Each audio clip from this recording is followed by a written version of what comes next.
Halo teman-teman, kembali lagi di channel Pensil Kak Iko. Kali ini Kak Tia akan membawakan cerita yang sedikit berbeda, yaitu cerita horor yang berjudul Cermin Berhantu. Tapi sebelumnya Kak Tia masih setia mengingatkan teman-teman, jangan lupa untuk like, subscribe, komen, share, dan nyalakan notifikasinya. Udah siap dengerin cerita horor perdana dari kami yang pastinya akan membuat bulu kuduk teman-teman semuanya berdiri.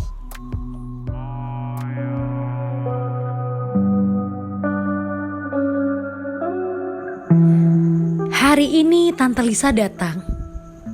Seperti biasa, Tante Lisa membawakan hadiah untukku.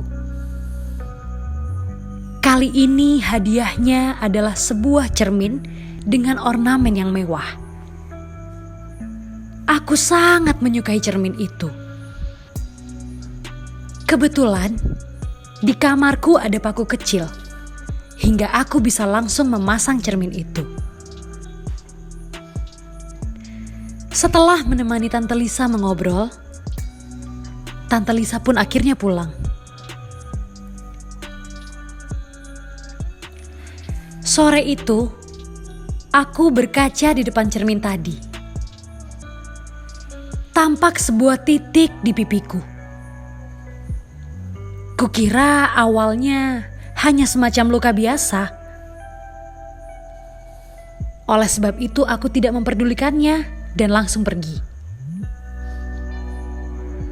Malamnya, ketika aku mau tidur, aku merasa pipi kananku agak perih. Aku segera melihat ke arah kaca. Ternyata luka yang tadinya hanya sebesar titik, sekarang sudah melebar sebesar ukuran kelereng. Aku memberinya salep, lalu aku pergi tidur. Keesokan paginya aku bangun dan menyisir rambutku dengan posisi menghadap ke arah cermin. Aku terbelalak. Luka itu makin membesar, menjadi sebesar uang logam.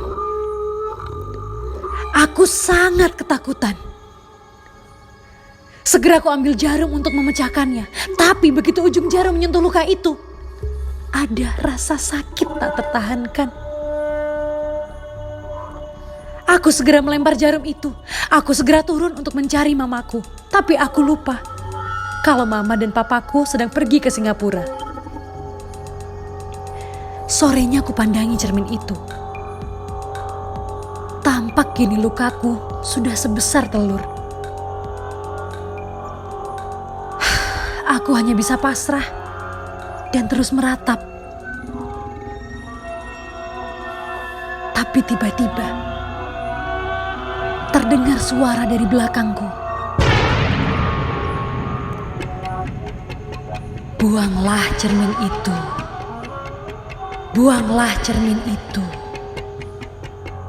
Buang dan singkirkan cermin itu, kata suara itu. Aku segera menengok ke belakang, tapi tak ada siapapun ternyata di belakangku. Aku tak memperdulikan lagi dari mana asal suara itu.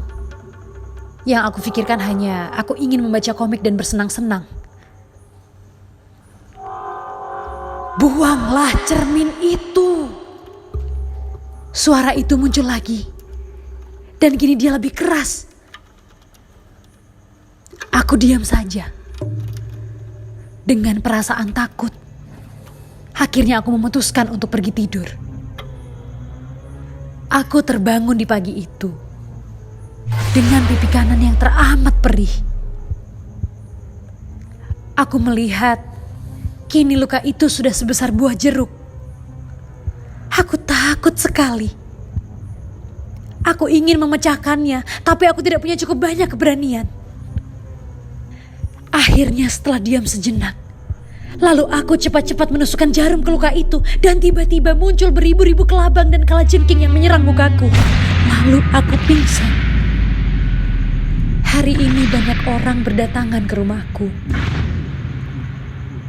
Ibu dan ayahku juga langsung pulang dari Singapura. Tampak bendera tanda berduka dipasang di depan rumahku.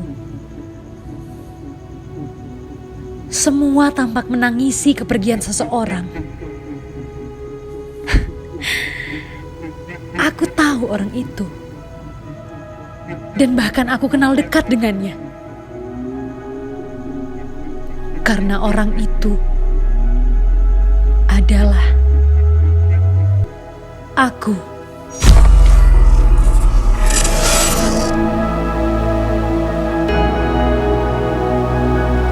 Teman-teman, itulah tadi cerita horor perdana Pensil Kaiku yang dikarang oleh Jessica Pramestipe.